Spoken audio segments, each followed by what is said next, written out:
그날 밤 베이징에서 한 나라의 심장이 사라졌다는 보고가 제 책상 위에 올라왔습니다.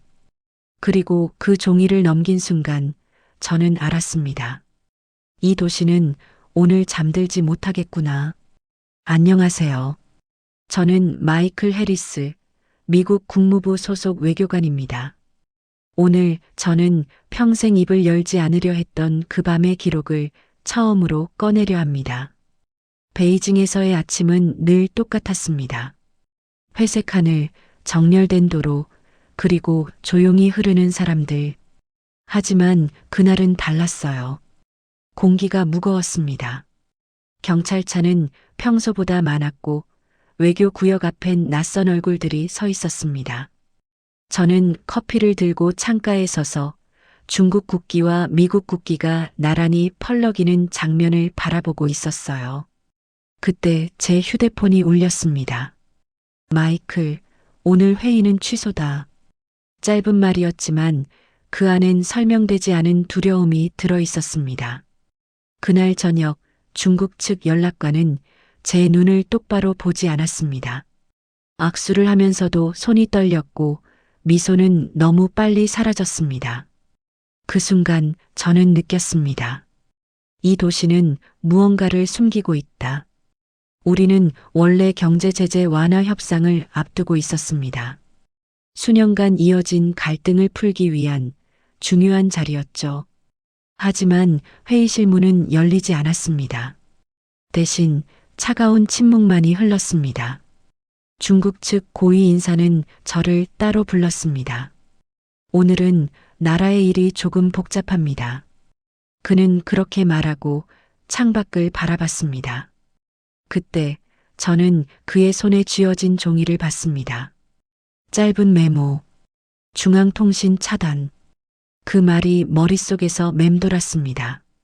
통신이 끊긴다는 건 단순한 기술 문제가 아닙니다. 그건 누군가가 진실이 퍼지는 걸 막고 있다는 뜻이었습니다. 저는 외교관 수첩에 습관처럼 한 단어를 적었습니다. 비정상.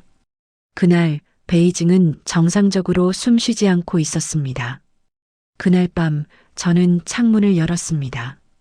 멀리서 군용 차량의 소리가 들려왔습니다. 조용히 그러나 끊임없이. 외교관 숙소 복도에서 만난 독일 대사는 제게 속삭였습니다. 마이클, 이건 소문이 아니야. 이 도시는 지금 자기 자신과 싸우고 있어. 우리는 뉴스 채널을 틀었지만 화면은 평온했습니다. 드라마, 요리 프로그램, 날씨 예보. 마치 아무 일도 없는 것처럼. 하지만 제 전화에는 메시지가 쏟아졌습니다. 공항 일부 폐쇄. 군 이동 확인. 중앙 인사들 연락 두절. 저는 그날 아내에게 짧은 메시지를 보냈습니다. 오늘은 집에 늦을 것 같아. 이유는 쓰지 못했습니다.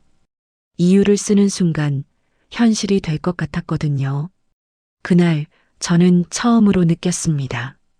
진실은 화면에 나오지 않을 수도 있다는 것. 새벽 3시 제 상관에게서 전화가 왔습니다.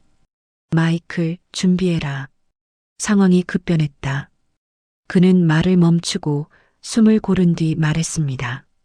중국 최고 지도부가 이동 중이라는 정보가 들어왔다.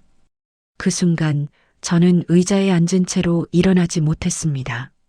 한 나라의 심장이 자리를 옮긴다는 뜻이었으니까요. 외교관들은 서로를 바라봤습니다. 아무도 큰 소리로 말하지 않았지만 모두가 같은 생각을 하고 있었죠.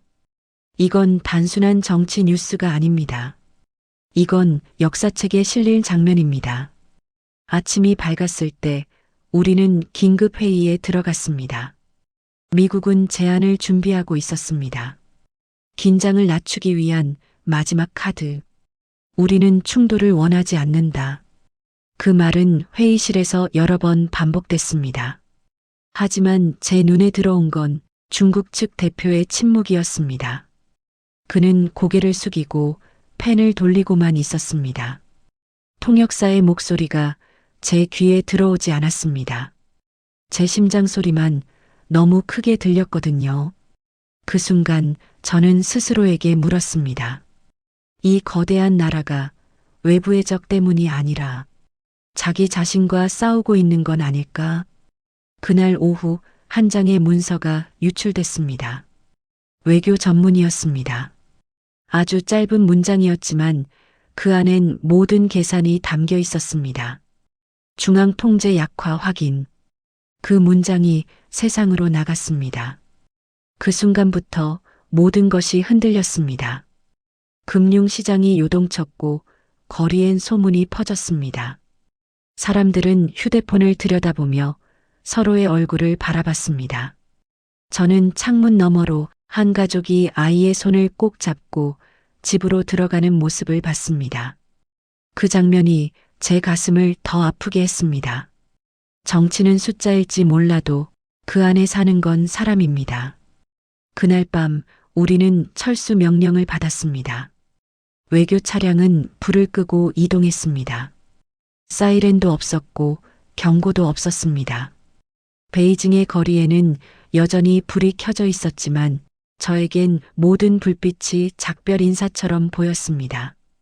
차 안에서 저는 창밖을 바라보며 생각했습니다. 이 도시에서 만난 사람들, 커피를 내려주던 바리스타, 회의실에서 저를 기다리던 통역사, 그리고 웃으며 사진을 찍어달라던 학생들. 백미러에 비친 베이징의 불빛이 마치 저를 따라오는 것처럼 보였습니다. 그들은 이 모든 걸 원하지 않았을 겁니다. 지금 저는 워싱턴의 조용한 사무실에 앉아 있습니다. 그날의 기록을 정리하면서도 손이 떨립니다. 사람들은 묻습니다. 누가 이겼나요? 누가 졌나요? 하지만 저는 다르게 말하고 싶습니다. 그날 이긴 사람은 아무도 없었습니다. 한 나라의 운명은 회의실의 한 문장, 한 통의 전화, 그리고 한 번의 선택으로 바뀔 수 있습니다. 그리고 그 선택의 끝에는 언제나 평범한 사람들의 삶이 놓여 있습니다. 저는 외교관으로서 많은 나라를 봤습니다. 하지만 그날 베이징에서 배운 건 이것이었습니다. 강한 나라는 무기를 가진 나라가 아니라 사람을 지키는 선택을 하는 나라라는 것. 그날 밤 베이징의 불빛은 여전히 꺼지지 않았습니다. 하지만 제 마음속에 남은 건 빛이 아니라 사람의 얼굴이었습니다. 작은 진심이 모여 세상을 바꾸는 선택이 되기를 저는 오늘도 그렇게 믿고 있습니다.